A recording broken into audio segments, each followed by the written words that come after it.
बोलो श्री कृष्ण भगवान की जय। बोलो कार्तिक महात्म की जय।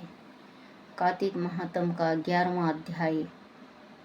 एक समय जब समुद्र का पुत्र जलंधर अपनी स्त्री विंदा के सहित असुरों से सम्मानित हो सभा में बैठा था, तभी गुरु शुक्राचार्य वहां पहुंचे, जिनके तेज से सब दिशाएं प्रकाशित हो गई। तब गुरुजी को आता देख असुर सहित सागर पुत्र ने उठ कर बड़े आदर से उन्हें प्रणाम किया।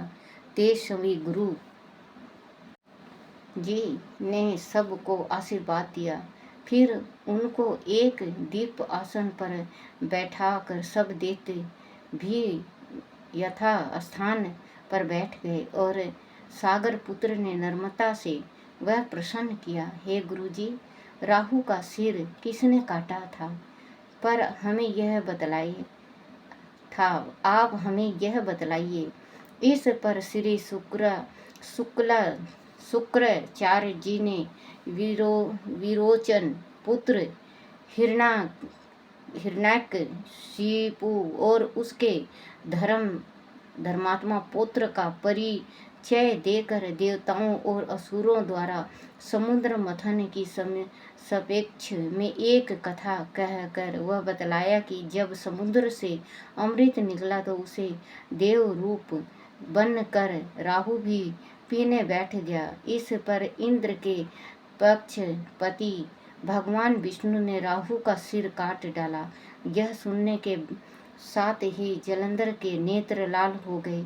उसने बड़ा क्रोध किया। फिर उसने धसमर नामक दूत को बुलाकर गुरु का कहा हुआ सब वृत्तांत सुनाया और आज्ञा दी कि तुम शीघ्र ही इंद्रपुरी में जाकर इंद्र को मेरी शरण में लाओ।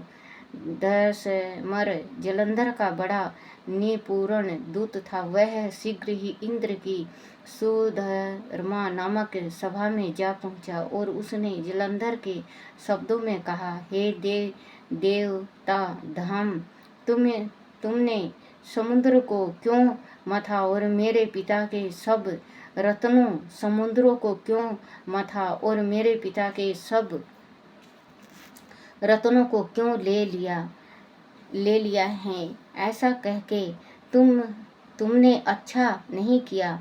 यदि तू अपना भला चाहता है तो उन सब रत्न सहित देवताओं के साथ मेरी शरण आ। अनाथ हे सुराधाम, मैं सत्य कहता हूँ कि तेरा राज ध्वंस कर दूंगा। इंद्र वह सुनकर बहुत विस्मित हुआ और कहने लगा, पहले सागर ने मेरे भय से सब पर्वतों को अपनी कुक्षी में क्यों स्थान दिया और मेरे शत्रु दैत्यों की क्यों रक्षा की? इस कारण से मैंने उनके सब रत्न हरण किए हैं। मैं सत्य कहता हूँ कि मेरा द्रोही सुखी नहीं रह सकता।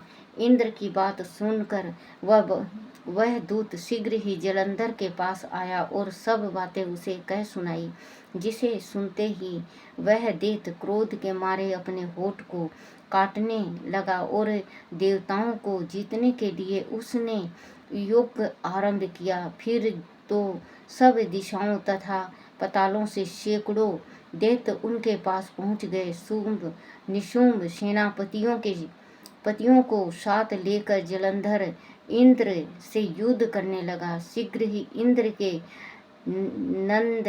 नंदन वन में अपनी विशाल सेना उतार दी। वीरों की संख्या ध्वनि और घोर गर्जन से इंद्रपुरी गूंज उठी। अमरवती छोड़ देवता उससे युद्ध करने चले। भयानक मार काट हुई दोनों पक्षों के आचार्य अपने अपने मृतकों को जिलाने लगे। असुरों के आचार्य गुरु शुक्र अपनी मृत्यु संजीवनी विद्या से और देव गुरु बृहस्पति गिरी से औषधि लाकर मुर्दा को जिलाते रहे। इस पर जलंधर ने अपने गुरु शुक्राचार्य जी से क्रोध होकर कहा, मेरे हाथ से मरे हुए देवता जी कैसे जीते हैं, जी कैसे जीते हैं, जी से जी लाने वाली औषधि तो सब आपके पास ही हैं, फिर यह कैसे संभव है। इस पर श्री शुक्राचार्य जी ने गुरुदेव जी बृहस्पति जी द्वारा द्रोणागिरी से औषधि लाकर देवताओं के जिलाने की बात कह दी। वह सुनकर जलंधर और भी क्रोध हो गया। श्री शुक्राचार्य जी ने कहा, क्रोध क्यों होते हो आदि और भी क्रोध हो गया। श्री शुक्राचार्य जी ने कहा, क्रोध क्यों होते हो, आदि शक्ति है तो द्रोणागिरी पर्वत को उखेड़ कर समुद्र में फेंक दो, तब मेरे कथन की सत्यता प्राणित हो जाएगी। इस पर जलंधर क्रोध हो कर शीघ्र ही द्रोणागिरी पर्वत के पास जा पहुंचा और अपनी भुजाओं द्वारा उसे जड़ से उखाड़ कर समुद्र में फेंक दिया। वह भगवान शंकर का तेज था। इसमें जलंधर की कोई विचित्रता नहीं। पश्चाताप यह सागर पुत्र युद्ध भूमि में आकर बड़े वेग से देवताओं का संहार करने लगा। जब गुरु बृहस्पति औषधि लेने के लिए द्रोणागिरी पर्वत पर पहुंचे तो द्रोणागिरी की जगह वहां पर उन्हें शून्य मैदान मिला। तब वह भयभीत होकर देवताओं के पास आए और कहा कि युद्ध बंद कर दो, तुम लोग अब जलंधर को नहीं जीत सकोगे। पहले इंद्र ने जो भगवान शंकर का अपमान किया था वह उसे का फल है। वह सुनकर देवता युद्ध की आशा त्याग अत्यंत ही व्याकुल हो इधर उधर भाग निकले। सिंधु सूत निर्मल होकर अमरावती में प्रविष्ट हो गया। इंद्र आदि सब देवताओं ने गुफाओं में शरण ली। बोलो श्री कृष्ण की जय। बोलो कार्तिक महात्म्य की जय। बुधवार की कथा। बुध को कोप को शांत करने के लिए बुधवार का व्रत किया जाता है। सफेद फूल व हरे रंग का वस्तु चढ़ाई जाती है। स्त्रियां प्रातः स्नान के बाद बुध देव जी का पूजन करती हैं। वैसे तो पूजा साधारण ढंग से की जाती है, पर जब किसी स्त्री ने कोई मानता की हो तो पूजन को विशेष विधि होती है। सोने, चांदी, पीतल या मिट्टी के कलश में जल भर कर रखती हैं। धूमधाम में बधाई चढ़ाई जाती हैं। एक पिटारी में कपड़े, गहने, सिंदूर, चूड़ियाँ, बिछुआ आदि रखे जाते हैं। पूजन के बाद कथा सुनकर दिन में एक बार भोजन किया जाता है। कथा इस प्रकार है। एक व्यापारी दूर देशों में व्यापार के लिए जाया करता था। उसके विदेश जाने के कुछ दिन बाद बुधवार को उसकी पत्नी ने एक पुत्र को जन्म दिया। कई बरस बाद जब वह लौटा तो धन संपत्ति तथा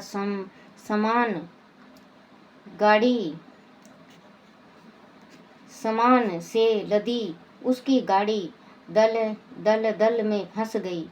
काफी प्रयत्न के बाद भी वह गाड़ी खींचने में सफल न हुआ तो पंडितों ने बताया कि बुधवार को पैदा हुआ बच्चा आदि गाड़ी को हाथ लगा देगा तो गाड़ी दलदल से बाहर निकल जाएगी। बुधवार के जन्मे बालक की खोज में वह अपने गांव पहुंचा। घर घर जाकर पूछने लगा। अपने घर पहुंचने पर उसने पाया कि उसका अपना पुत्र ही बुधवार को ही पैदा हुआ है। वह पुत्र को लेकर गाड़ी के पास पहुंचा। पुत्र ने गाड़ी को हाथ ही लगाया था कि वह दलदल से बाहर निकल आई। गाड़ी ले वह घर आया। सब सुख से रहने लगे।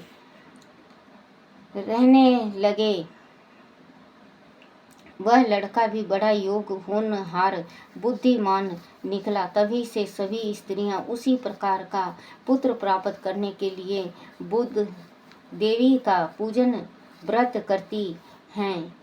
बोलो बुद्ध देव महाराज की जय। ओम नमो भगवते वासुदेवाय। श्री कृष्ण गोविंद हरे मुरारी, हे नाथ नारायण वासुदेवाय।